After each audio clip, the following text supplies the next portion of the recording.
आज हम एक ऐसी सच्ची और खौफनाक घटना का विश्लेषण करने जा रहे हैं जिसे सुनकर आप सभी की रूह कांप उठेगी। देखिए, जब भी मिर्जापुर का जिक्र होता है तो दिमाग में सिर्फ क्राइम और माफिया की कहानियां आती हैं, लेकिन इस किस्से में एक बिल्कुल ही अलग, अनसुना और डरावना पहलू छिपा है।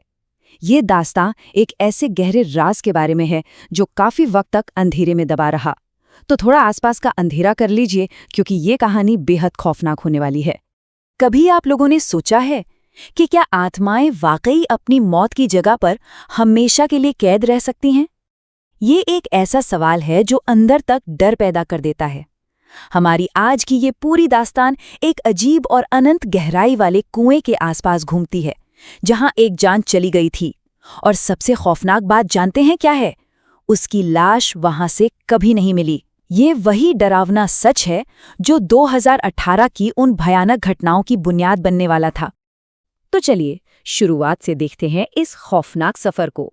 ये बात शुरू होती है नोएडा के 4 दोस्तों आकाश, सुधीर, प्रकाश और गौतम से। ये सब आसपास की डरावनी किस्से कहानियों पर बस हंस रहे थे, उनका मजाक उड़ा रहे थे। और यही सब करते हुए ये दोस्त मिर्जापुर के एक पुराने, सुने और अकेले फार्म हाउस की तरफ निकल पड़े। लेकिन उनका ये सफर उतना आसान नहीं था जितना उन्हें लग रहा था।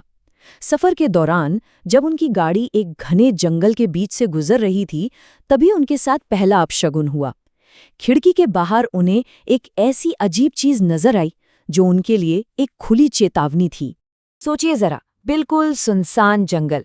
प्रकाश ने खिड़की के बाहर देखा कि एक बरगद के पेड़ के नीचे एक लड़का बैठा है। पर ध्यान दीजिए, वो कोई आम लड़का नहीं था। वो सर से पांव तक पूरी तरह भीगा हुआ था और बिल्कुल शांत बैठा था। आसपास पानी का कोई नामोनिशान तक नहीं था, पर उस लड़के के शरीर से पानी टपक रहा था। एक ऐसी जगह पर पानी जहां उसका होना नामुमकिन था। लेकिन दुर्भाग्य से जवानी के उस जोश में उन दोस्तों ने साफ चेतावनी को पूरी तरह अनदेखा कर दिया। खैर, जैसे तैसे वो लोग उस फार्म हाउस तक पहुंचे, पर अंदर का मंजर और भी ज्यादा खौफनाक था। एक बहुत ही सड़ी हुई, नाबर्दाश्त करने वाली बदबू वहां हवा में तैर रही थी, और वो बदबू सीधे उस बदनाम कुएं से आ रही थी। माहौल में एक अजीब सी, हड्डियों को कपा देने वाली ठंडक और सीलन थी। जैसे जैसे रात आगे बढ़ी, इस फार्म हाउस का डर अपने असली रूप में आने लगा। रात के करीब 8 बजे किसी ने किचन की खिड़की के बाहर किसी परछाई को टहलते हुए देखा, पर दोस्तों ने फिर भी ध्यान नहीं दिया।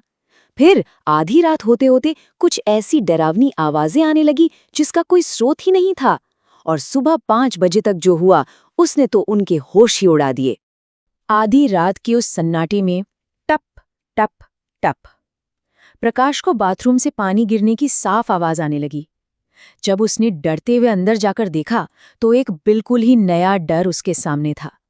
वहां कोई नल खुला नहीं था, कहीं से कोई पानी लीक नहीं हो रहा था, यहां तक कि रखी हुई बाल्टी भी बिल्कुल सूखी थी। तो फिर ये पानी टपकने की आवाज आखिर आ कहां से रही थी? बस यही वो पल था जब उन्हें ये पूरा एहसास हो गया कि वो उस घर में अकेले बिल्कुल नहीं है।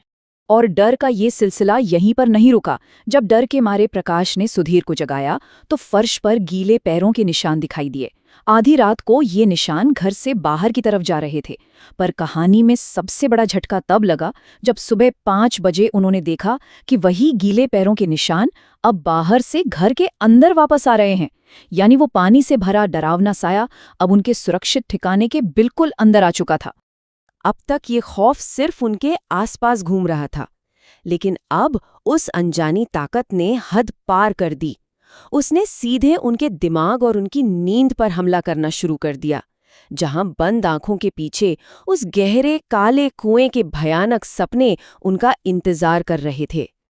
आधी रात को प्रकाश ने एक बेहद डरावना सपना देखा कि 2 बिल्कुल भीगे हुए लोग उसे जमीन पर घसीट रहे हैं और उसे कुएं में फेंकने की कोशिश कर रहे हैं। जब वो हड़बड़ाकर नींद से उठा तो उसका पूरा शरीर पसीने और किसी अजीब ठंडे पानी से बिल्कुल भीगा हुआ था।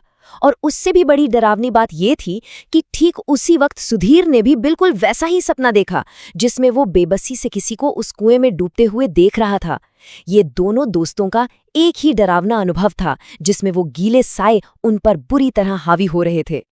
अगली सुबह तक डर इस हद तक बढ़ चुका था कि सबने वहां से फौरन भागने का फैसला कर लिया।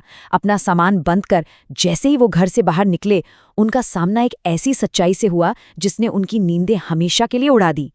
उन्होंने देखा कि उस मनहूस कुएं के आसपास गांव वालों की बहुत बड़ी भीड़ जमा थी।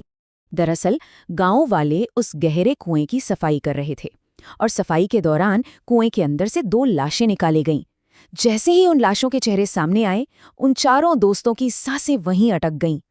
उन लाशों के चेहरे बिल्कुल उन्हीं भीगे हुए सायों से मिलते थे जो रात को प्रकाश को सपने में घसीट रहे थे। यानी ये वही लाशें थीं जो रात भर उस घर में चल फिर के अपनी मौजूदगी का एहसास दिला रही थीं। इस खौफनाक मंजर को देखने के बाद चारों दोस्तों ने बिना एक पल भी पीछे देखे पूरी रफ्तार से नोएडा की तरफ अपनी गाड़ी दौड़ा दी। उन्हें लगा कि इतना लंबा फासला उन्हें सुरक्षित कर देगा, दूरी उन्हें बचा लेगी। लेकिन मिर्जापुर का वो साया इतनी आसानी से उनका पीछा छोड़ने वाला नहीं था। नोएडा पहुंचने के बाद रात के अंधेरे में अचानक उनके घर की हवा में तैरती हुई एक बहुत ही डरावनी आवाज गूंजी, अगली बार बचोगे नहीं। कहते हैं जिन आत्माओं को मुक्ति नहीं मिलती वो ऐसी ही किसी अंधेरी जगह पर अपना शिकार ढूंढती रहती हैं। ये कहानी एक ऐसी भयानक छाप छोड़ जाती है जहां आज भी किसी अनजान कुएं या अंधेरी जगह पर जाने से पहले रोंगटे खड़े हो जाते हैं, क्योंकि सोचिए क्या पता अंधेरे में कोई और भी वहां खड़ा हो और बस आपका इंतजार कर रहा हो। चलिए आपसे अगली बार मिलते हैं एक नए विश्लेषण के साथ। तब तक अपना ध्यान रखिएगा।